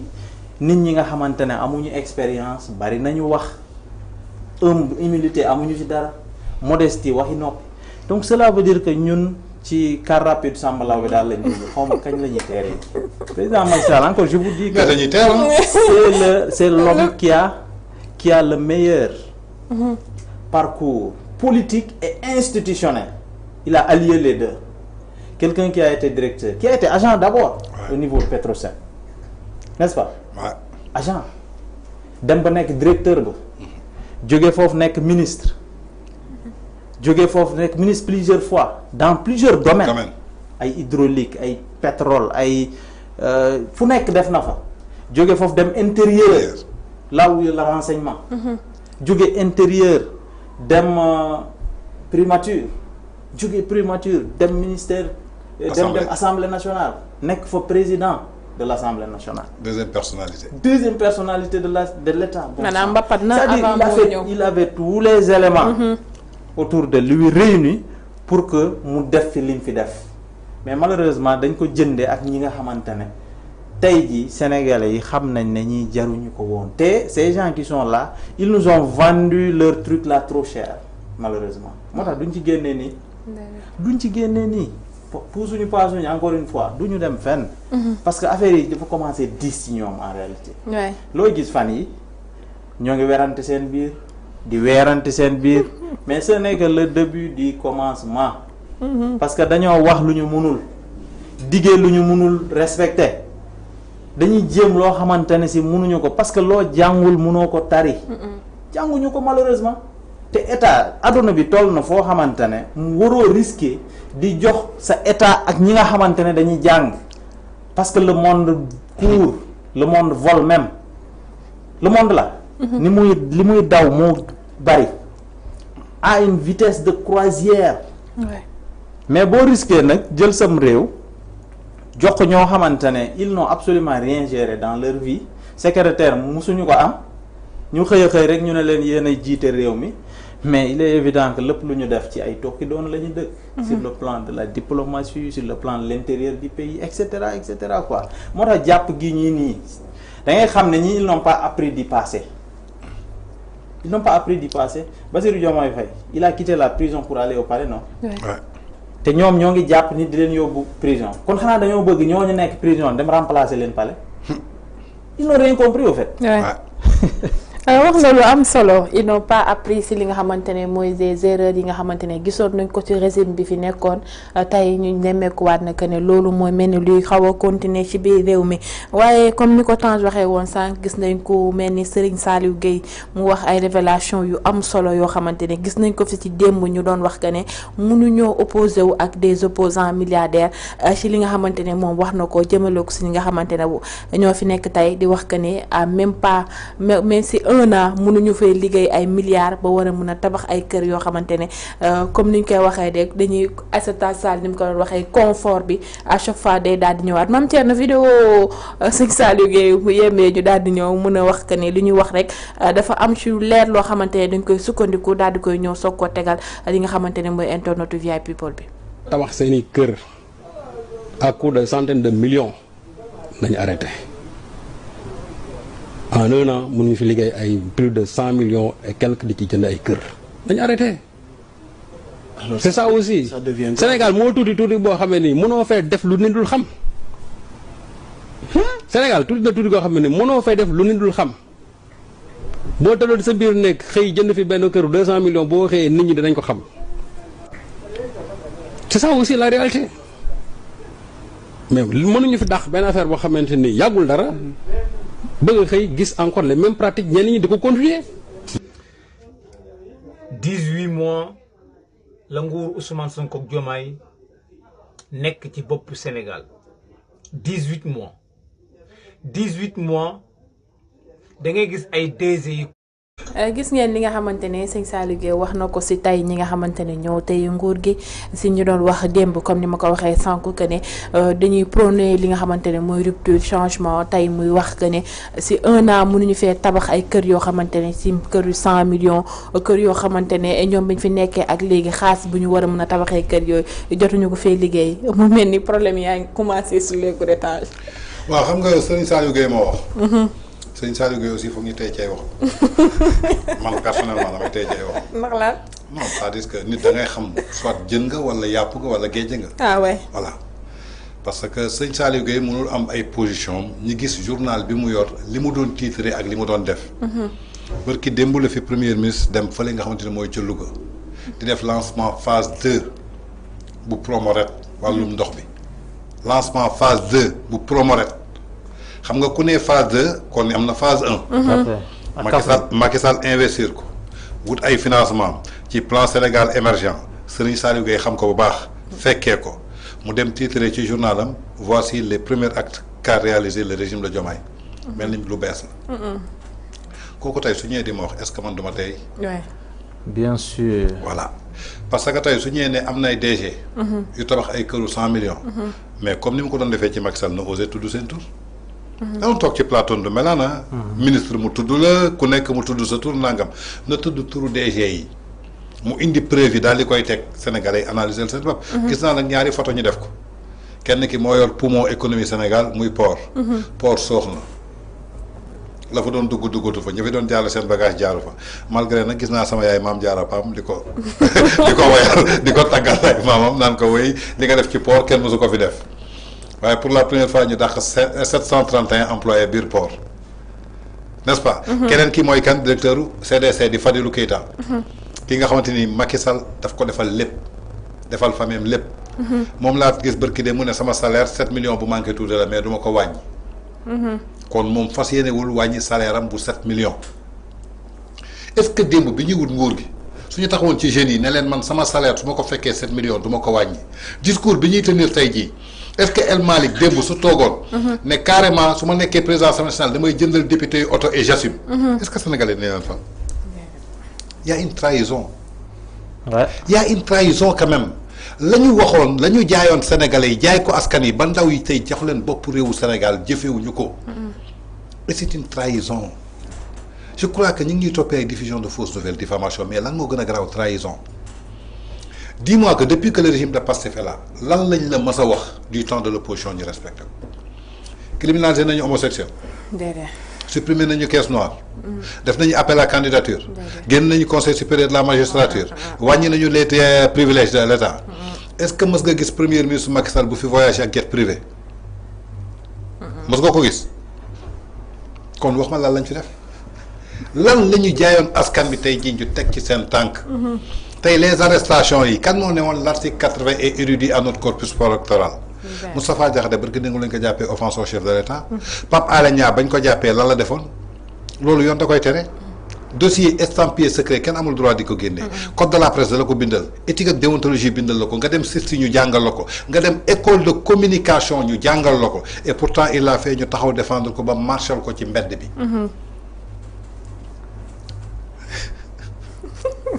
non c'est-à-dire que je pose la question non je pose la question aux Sénégalais tey ak waa Pastef ñu jël seen carte votel Pastef parce que da nga doon toog di waxtaan ñu ne non kii moo prôné changement parce que man lenn laa contre sàcc laa contre léegi ki taxaw ne la caisse noire dafa xaraam wax ko waxati ko mais li araam ku ko lekk safara nga jëm yow nga ñëw li araamoon loolu nga yokk ko kon da nga bëgg sa safara gën a yokk. c'est-à-dire il faut qu'on se dise la vérité. Et qu'on arrête. C'est-à-dire que Serigne Saliou Gueye li mu wax ñoom la ci seen biir Guy Marius Sagna li muy def ñoom la ci seen biir ils ont des problèmes personnels au sein de Pastef dañ ko lijjanti ci seen biir mais man tey jii mënuma am confiance ci ñoom parce que pour mu am ci confiance yi damay am confiance ci ku crédible ku cohérent ku constant. seen discours démb bokkul ak seen discours tey seen discours tey day wuuteeg seen discours suba suñu lijjantee seen problème seen biir ñoom ñooy dellu soit toog Guy Marius Sagna il dénonce mais am na lu fi xew te dénoncé wul. Guy Marius Sagna kañ la yëreem gën a xotteeku Guy Marius Sagna kañ la gëj a sumi pantalon mais 30 000 jeunes nga licencier leen ci dëkk presse bii ñuy jàpp Simon Sène bii ñu jàpp bërki démb ci lu mu wax ci voyage bi waroon am Côte d'Ivoire voyage boo xamante ni dañ ko reporté woon te voyage bi mujj na am. ñu ne ko diffusion de fausses nouvelles. c'est-à-dire que c'est regrettable pour notre pays gis nga képp ku bokk Pastef wala di waxal Pastef nekk journaliste wala autre chose suñuy rayante seen biir man lenn laay wax bu ma deret bi laal. 2029 sera non 2029 ñu ngi ñëw da nga wax lu am solo nee nga li ñuy leb yëpp ci court terme la ci diiru ñetti at ñaari at. seen mandat juróomi at la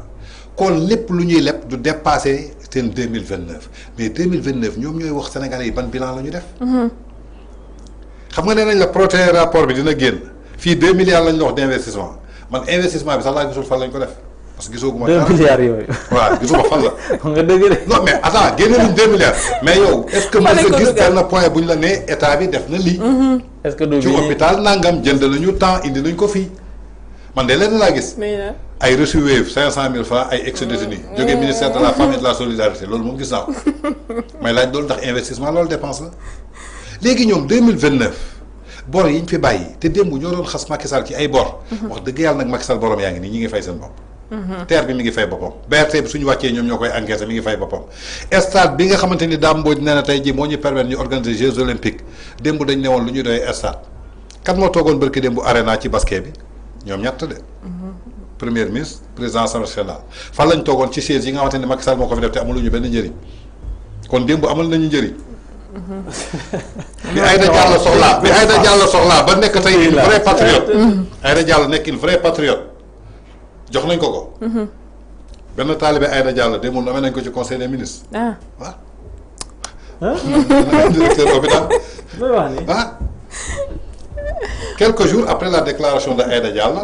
benn taalibeem nommé nañ ko directeur hôpital chamboulement bi am na démb ci. république bi ñoo koy asaaloo quoi asaaloo. donc foofu rek laa mën a yem ay sëñ Saliou Guèye Guy Marius Sagna yoo ñoom ñoo xam seen biir. li am solo man je parle au peuple sénégalais. je parle aux Pastefiens am na ñoo xamante ni voté nañu Pastef mais comprendre ñu woon. tey ils ont besoin de comprendre ñooñu laay waxal léegi nañ defal seen bopp seen diagnostic. tout le monde regrette. kan moo taxaw tey si suba di xotti ay t-shirt ak nangam. benn patriote mu jëndoon li ay solution yu bëri la defoon photo Diomaye ak photo premier ministre si suuf la jël di ko xotti. mais il a raison. voilà. il a raison. donc ñun man trahir yu ma de. man je m'attendais rien à eux. lenn moo ma doon bett mooy ñu réussir wala ñu def plus que Macky Sall mais man j'ai jamais attendu quelque chose de ce régime. ça je vous l'ai dit et wax naa leen ko. balaa ñuy jël réew mi ci veillu élection yi toog naa fi wax ko man leen dénk ngeen Pastef réew mi maanaam mooy voté ngeen seen musiba. et je l'assume. et jusqu'à preuve du contraire weddeeguñu ma. kañ laay gëm nag weddi nañ ma Macky Sall defal na ma BRT ñu indil ma nu mu tudd. tramway.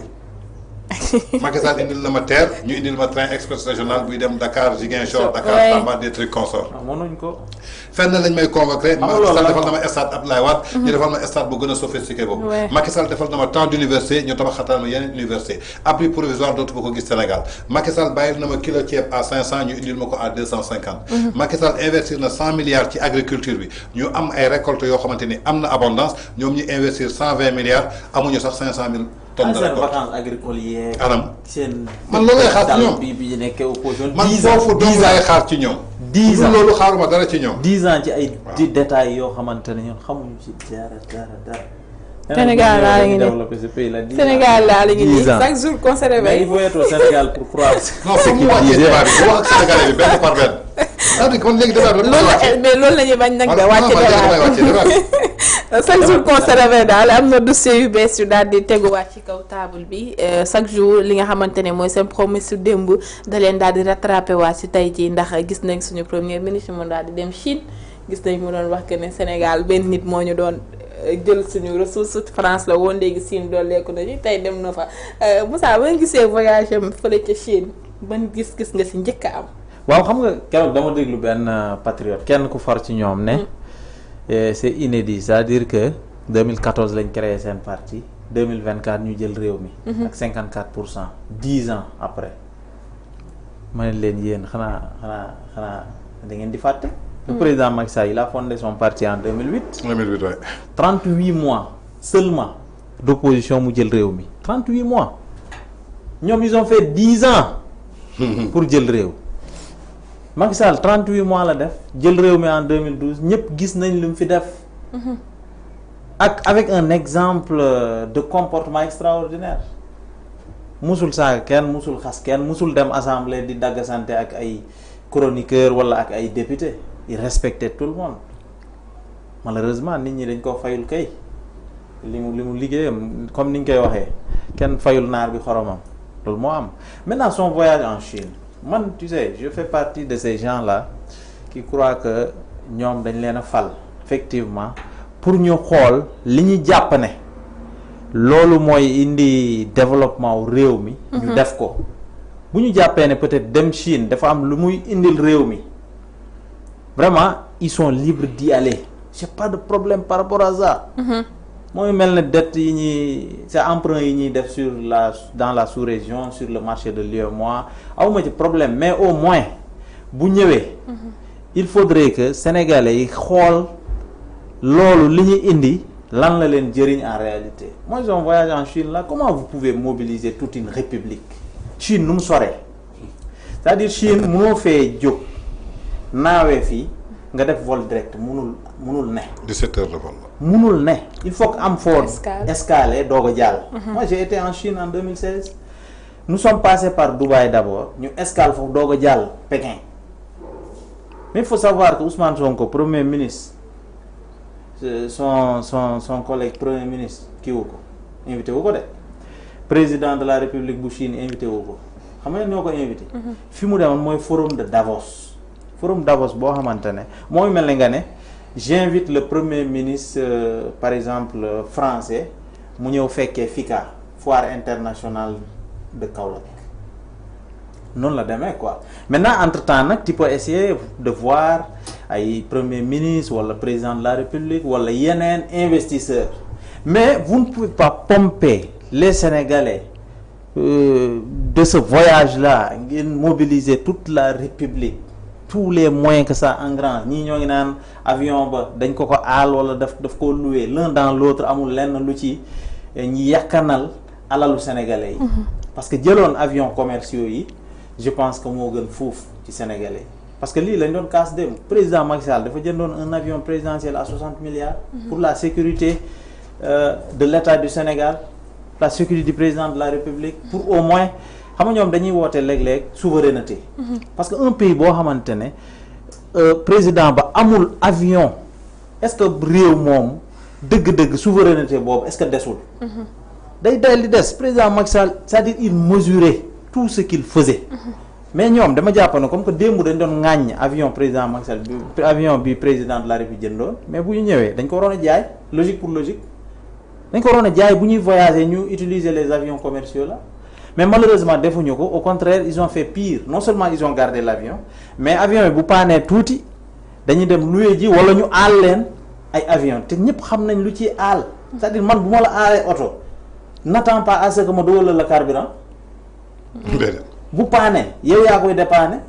man maa la aal au moins j'ai fait l'effort de soo taxawee ci parking bi yaa koy fay boobu taxawee ci parking bi yaa koy fay mais il y a un ensemble derrière quoi te bu ma la boo ma àbbee yow yaa nekk investisseur wala homme d'affaires boo ma aalee avion il y a quelque chose qui attend derrière quoi man loolu laa gëm moo tax nag seen voyage en Chine bi néew ma ne baaxul mais il va falloir que ñu indil ñu des choses palpables des héritiers yoo xamante ne dina jëriñ sénégalais yépp encore une fois que yaakaaruma ko ci ñoom parce que gis naa nu ñuy doxale xam nga dafa njëkkee voyager ci état yi nga xamante ne ñoo ñu entouré notre ceinture là encore une fois la diplomatie de bon voisinage loolu lu baax la mais dañoo fekk président Macky Sall defar loolu ba pare xam nga lan mooy defar diplomatie de bon voisinage sa premier voyage nga jagleel ko Gambie tout en sachant que y a un conflit en Casamance président Macky Sall premier voyage en tant que président de la République du Sénégal Gambie la dem boobu y avait Yaya Jammeh il a tout fait pour avoir d'excellents rapports avec la Mauritanie ba def un pont entre nous et la Mauritanie ça c'est une forme de diplomatie demlante bi ak dikkalante bi mën a yomb mu def fexe la facilitation du pont sur la Gambie pont boo xamante ne depuis Diawara les gens le réclamaient sur la Gambie président Macky Sall ñëw en un laps de temps mu ériger ko réaliser ko moom le président gambien ñu am foofu doublement parce que de un on a désenclavé la zone sud Casamance mais aussi on a permis à ce que suñu demlante ak diggalante ak Gambie yomb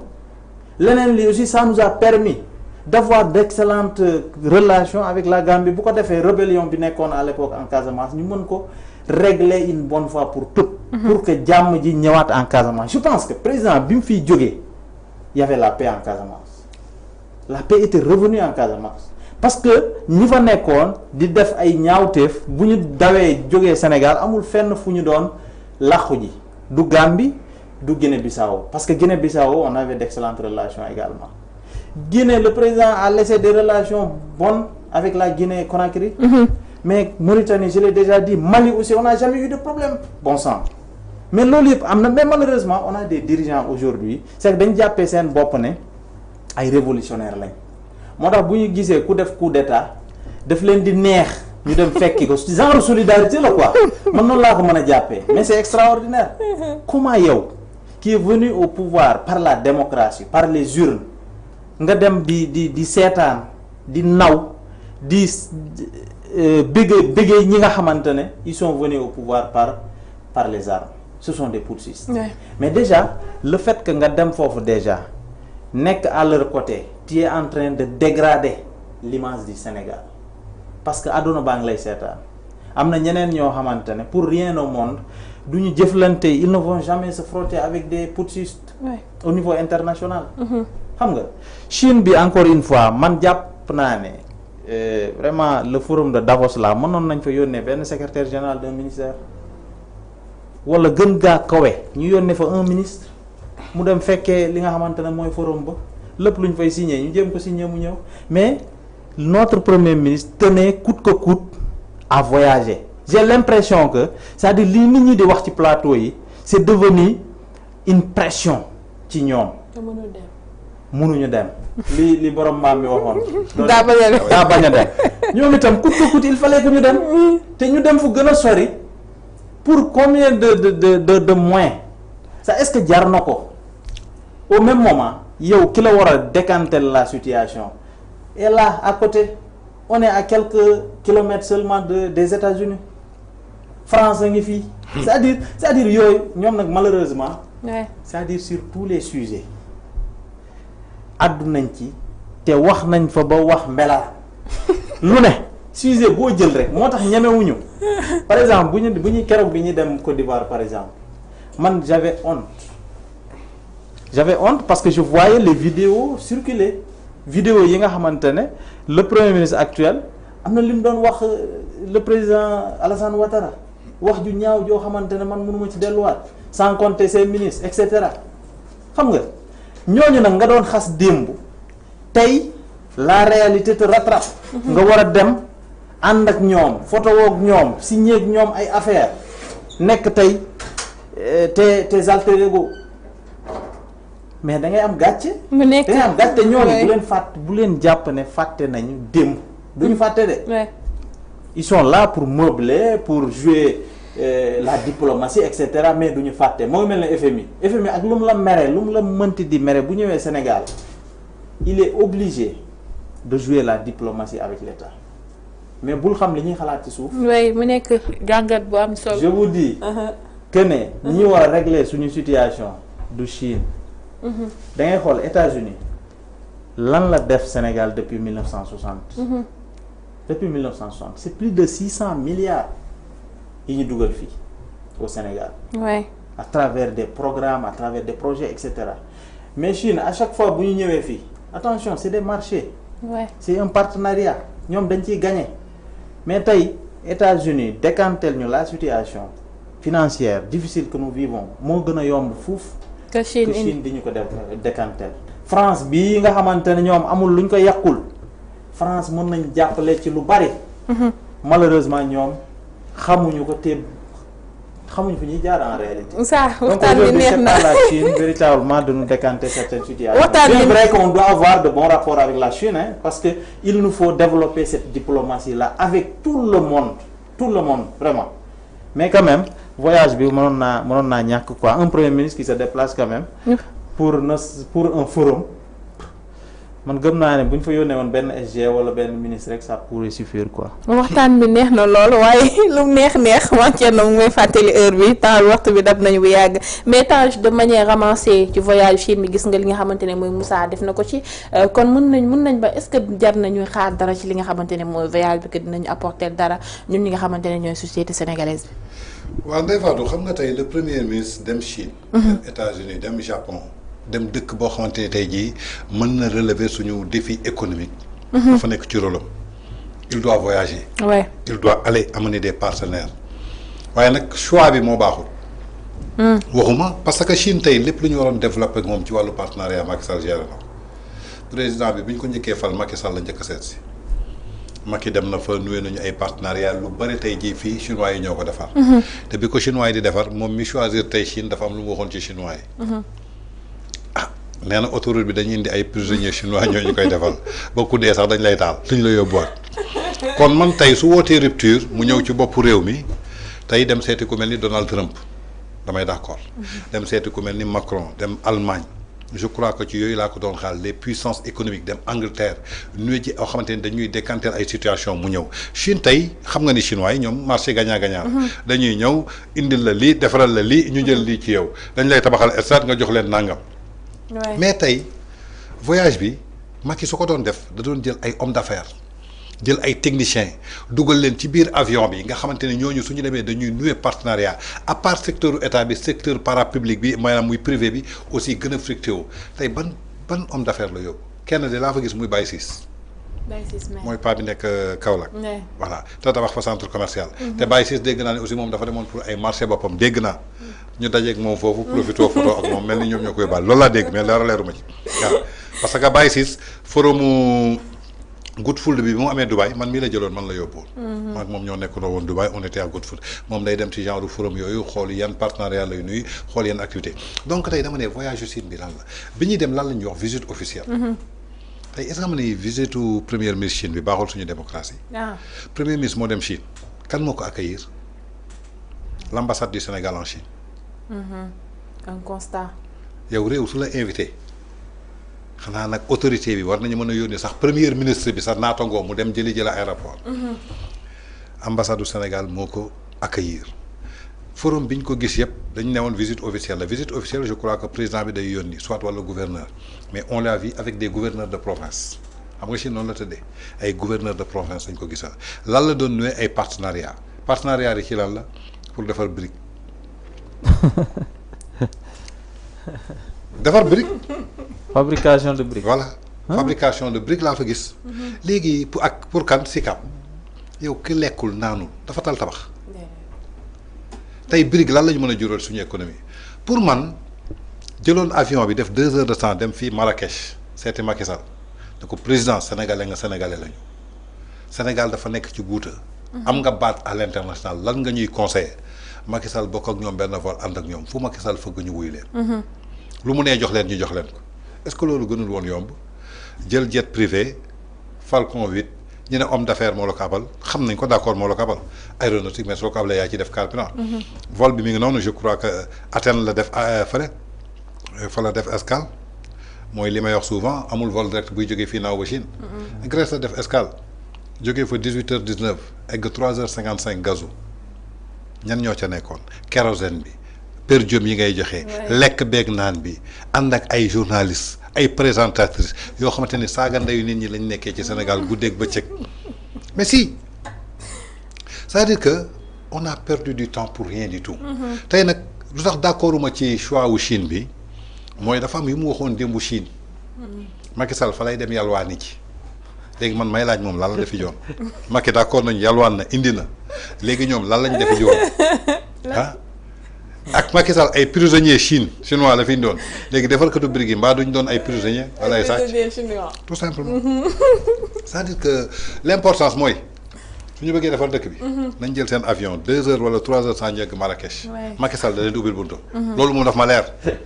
bés bu ñu ko exposé seen problème Macky Sall du xool ñoom mais day xool le Sénégal parce que le Macky Sall a le Sénégal dans le cœur. Macky Sall su ne Donald Trump recevoir leen léegi mu recevoir leen ak li muy métti ak Donald Trump jamono ji nu mu critiqué ci adduna bi mu recevoir leen.